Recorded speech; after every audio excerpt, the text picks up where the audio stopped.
Well, we ended up getting rained off here yesterday afternoon, and we've got some parts that we need to get into this tool carrier on the loader. The other day I ended up putting this new tool carrier on there. They didn't send the pins in bushings, so right now we're going to replace the bushings. We've got our new pins here on the floor.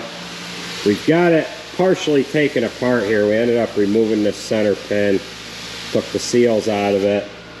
There's a bushing that we need to drive out of this dog bone on the front side, and then another one on the back side.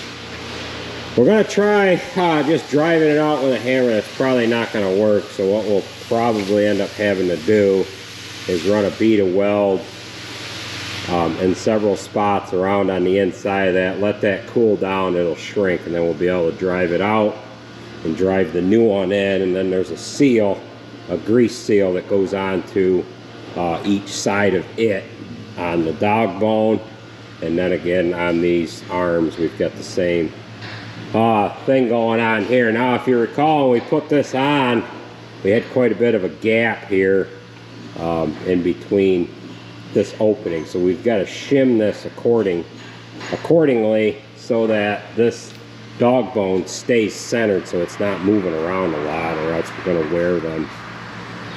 Bushing's out again. So this got 21,000 hours on it, and this has got the original pins in here. However, this is the third coupler that we've had on this loader. Again, these are the new parts here. We've got a bag of seals and shims and whatnot in that bag, and hopefully these come out relatively easy. However, I do suspect that we're going to have a little bit of trouble getting them, so it might take a little bit of heat, a little bit of welding to get them worked out of there.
Alright, we have gobbed a pile of weld into both ends on the inside of both of those bushings. So we'll have to let that cool down. While that's cooling down, we might as well pull these pins in these other spots here and do the same thing to the bushings that are in the arms of the loader itself.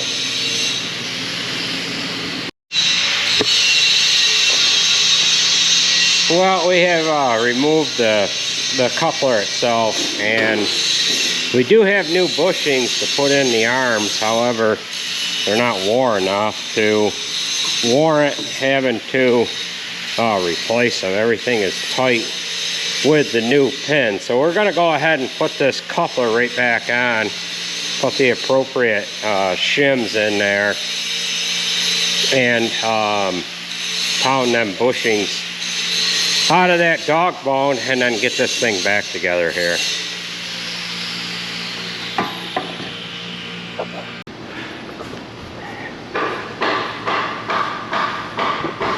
Alright, so we've got one of these bushings already pounded out.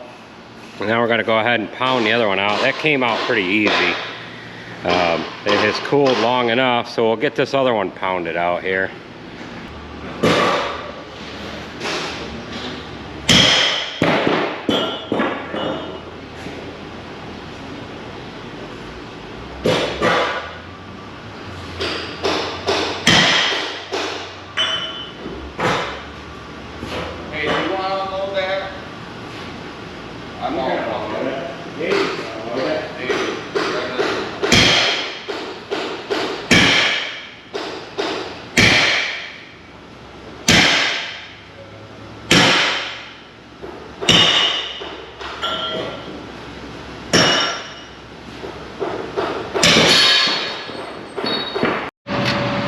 Well, this just arrived today as a demo unit. It is a Cat TH408D telehandler. We're going to demo one of these alongside a JCB 54270. They've got a set of forks that they brought with it, and then this gentleman here is going to go get a bucket for us, so we can use a bucket on it as well. So we'll do a little walk around of this in a little while here. I gotta get this payloader back together, and then we'll do a walk around of this loader here. What do you think of that thing? Pretty sweet, huh? Pretty sweet.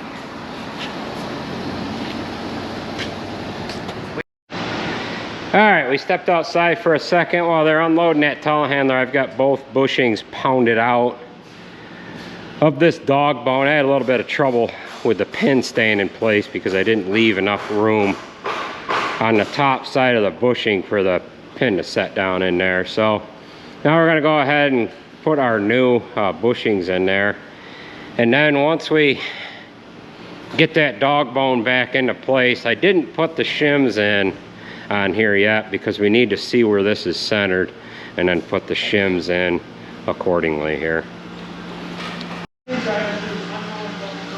Well, we got this all together. We put new pins in on the arms themselves. A new pin in the center here on the tool carrier or the coupler. We did not replace the pin back there. They didn't, not only did they not send me one, but that pin back there was not wore out. However, we did replace the bushing there and then the bushing on this front end.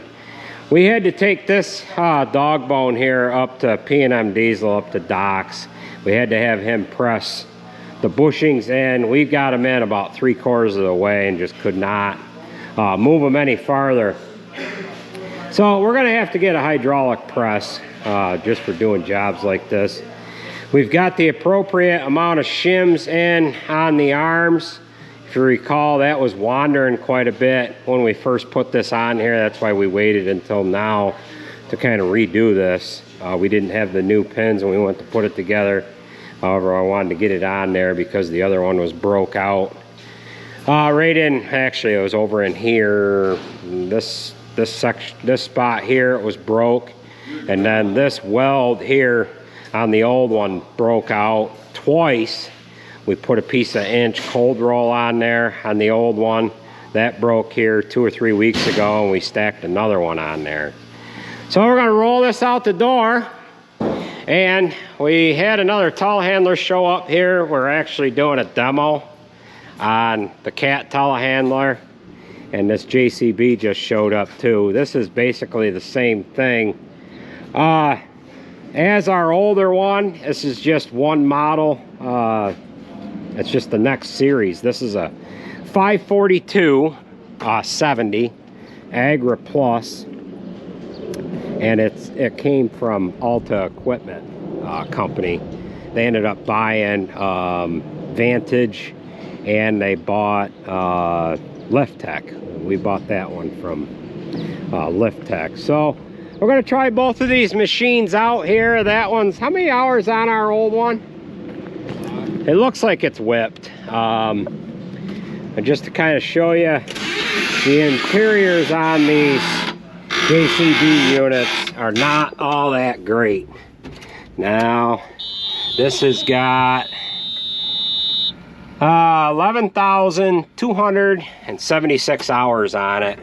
And you could just kind of see the way the cab is, the seat, the plastic, the threshold here, the door, all that stuff is kind of shot. And we'll show you this John Deere loader. This John Deere loader's got 21,000 hours on it. So it's basically got 10,000 hours more than what that JCB telehandler has on it. We'll power the switch on here. We'll show you what this has got for hours on it while that's powering up. You can see this seat's got a little bit of a wear spot in it. And this thing, we get in and out of it about 40 times a day, believe it or not. And this one here, if you look, has got 21,128 hours on it. So the John Deere stuff, as far as the cab and the creature comforts like that, are built a lot better. However, John Deere doesn't make a telehandler. And you can see the door is I mean, it's missing a little bit of paint, but it's true, or it's, you know, it's sound, it's straight, it's there. So Jaden's got to deface some feed with this unit here, and we might as well jump in this JCB. We'll run it around the driveway a little bit, and we've got to actually get chopping some hay here. So this has got quite a nice cab. The seat's pretty neat. This is quite a bit different than our other one. I don't know why it won't start here. Was it a neutral maybe? Why won't this start?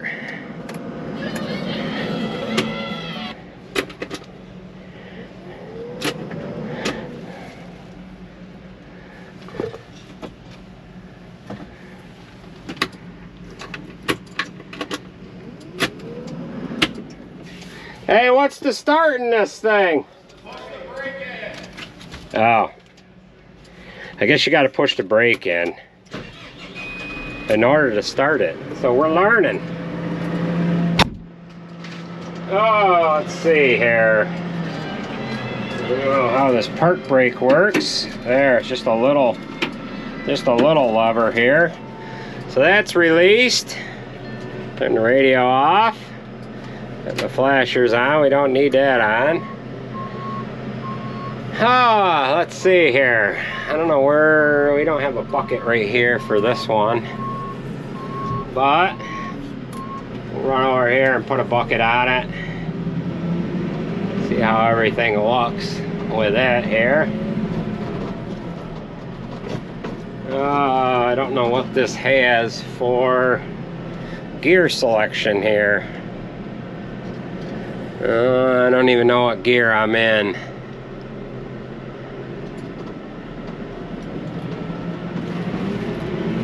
Alright, that's first gear, second gear, third gear. Alright, so it's a 4-speed just like the other one. And then of course, this has got the same coupler on the front of it as the other one, so our old buckets are going to work. And I'm not in 4-wheel steer. I need to figure out how to do that, because that switch is not in the same spot on here. So we're just gonna put a bucket on it quick. Now I've got to go check the hay, and we're gonna have to get chopping here. It ended up raining here last night, Yesterday afternoon we got rained off, and the sun has been out here pretty good. The boys are flipping some hay over with the merger right now. Let's see here. I gotta figure out how to unlock the bucket here. Yeah, the locks are locked. So we're gonna go ahead and that's not the door latch. The door latch is down here. Yeah. Well, there must be a valve here or something. I don't know where it is. So we've got to figure that out. Alright, so we couldn't quite figure out how to get the bucket locking attachment unlocked to hook that bucket on. We'll have to figure that out another time. We've got to get after this hay here. So this is the cat loader here, and believe it or not, this one weighs about 1,000 pounds more than the JCB. I think this is a 8,000 pound machine, or a 7,000 pound machine, and the other one's an 8,000 pound machine. This one here, basically the same thing. We couldn't figure out how to get this one unlocked. There's another button that you have to press. They've got a safety feature on both of them, and all we've got is enough time to walk around the both of them, and we'll have to come back at you here a little later on when we get working these 2 units here. So all we have for the cat telehandler here is the pallet forks and a material handling bucket. We don't have hay spears or anything like that, but the only reason why we have anything for the other one is it's gonna be able to use the same buckets that we have. So we better get after this hay while the sun is shining.